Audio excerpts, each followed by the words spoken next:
Your leadership problem is a relationship problem. Most leaders think that their problems are strategy problems. They think they need better systems, better structure, and a better people. But that's not what's actually breaking things. Your leadership problems are human problems. And specifically, they are relationship patterns that are playing out at work. Firstly, your internal patterns scale with your position, which means the higher that you go in your leadership, the more your emotional patterns get amplified. So, for example, if you're somebody who tends to overgive in relationships, then you might have a pattern of also over functioning at work. If you're somebody who tends to tolerate emotional chaos in dating, then you most probably will also have a pattern of tolerating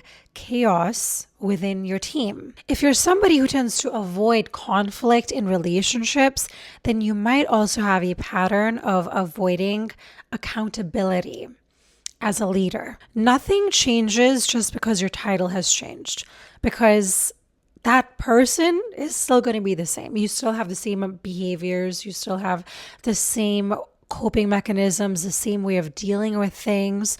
So unless we have a look at that, then we most probably are going to repeat the same patterns in our work. And then we might end up putting the blame on something that is totally irrelevant. You don't magically turn into a different person just because you're a leader now. You just get more responsibilities while you're still running the same internal wiring. And that's where I believe most leaders silently struggle, not because they lack intelligence, but they lack awareness of their own patterns. I personally realized this about myself when I began, working as a coach and having my own business. And there's no boss. There's nobody telling me, hey, you need to do this. You need to get up. You need to prepare this. It's all on me. Everything is on my shoulders. If I'm successful at this, it's on me. If I'm unsuccessful at it, if I'm losing for whatever reason, if I'm unable to pay my rent, it is all on my shoulders. And as you guys know, one of my biggest life lessons or tycoons, what they say in Kabbalah, is setting boundaries. Whenever I need to set a boundary, and I recently did it, and literally my heart was literally out of my chest. And I talk about setting boundaries, and I still, it was a situation in which I'm not, maybe I'll get into one day. It was a very different situation. I've never dealt with it before. So because it was new, and I have never done it before, it's the unknown, right? So I don't know how someone is going to respond. And I've been going through some things recently, which I will get into one day, hopefully.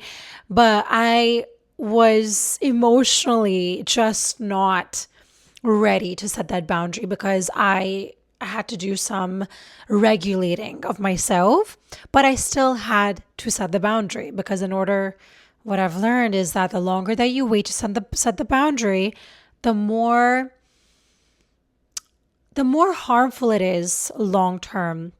And you might not see the harm in that moment because you're like, oh, it's just a one thing, or it's just a contract, it's just XYZ, And then it accumulates. It keeps on accumulating until one day it all explodes or something happens where you just can't tell. And so for me, setting a boundary is my top priority. Other people have priorities. Maybe they want to make money. Maybe they want to, whatever it is. But for me, my main priority right now is setting boundaries with every single human. The reason why I brought this up is because I realized that all of my patterns, and obviously I went through a lot of awareness and an awakening of understanding what my patterns are. But when you are an entrepreneur, when you are building a business, when you're putting your face out there, your name out there, your messages out there, there is a lot of triggers that come up personally for myself, and I see it with other people as well. And a lot of the times it has nothing to do with the business. It's it's all the muck that is lying dormant in your body or in your energetic field, and you have ignored it for a long time, or maybe you have touched upon it but then you have forgotten about it for whatever reason. So I realized when I started my business, I was running on the mode was survival. I need to survive. I need to make it through. And so I would overwork. I would then get snappy at people because I was overworking. And with that energy, when you're overworking and when and I'm not here to say that hard work is not important. It is. Hard work is important. But at the same time, working smart as well is important, and prioritizing, how much time are you willing to put? It's hard to talk about this because when you first start a business, most people are very excited because it's like a little baby. You're trying to nurture it. You're trying to send messages and emails and do all the right things and send the invoices and contracts and all the things. But then after, I would say maybe a month or two, you start noticing a burnout. And I definitely noticed it. And it took a toll on my health and how I was showing up and my motivation and all the other things in my life that I have going on, especially having a daughter. Secondly, you're leading people like they're extensions of you. Most leaders aren't actually leading people.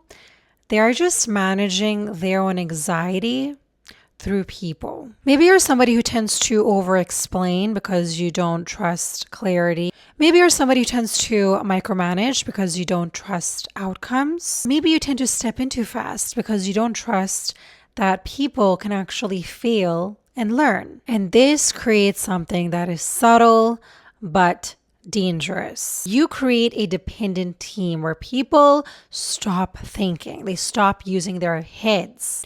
They stop taking ownership and they start waiting on you to fix everything. So instead of leadership, you have created an emotional babysitting at scale. And this is why I believe a lot of leadership coaching tends to fail, because it focuses more on the systems, not psychology, not patterns, and not awareness, which I think is huge. But your results in business will always reflect the understanding that you have of other people and not your ability to control them. So if your team feels chaotic, you feel overworked, if you feel like everything depends on you, then it's not just a business issue. This is a human pattern issue. And until that's addressed, no strategy is going to fix it.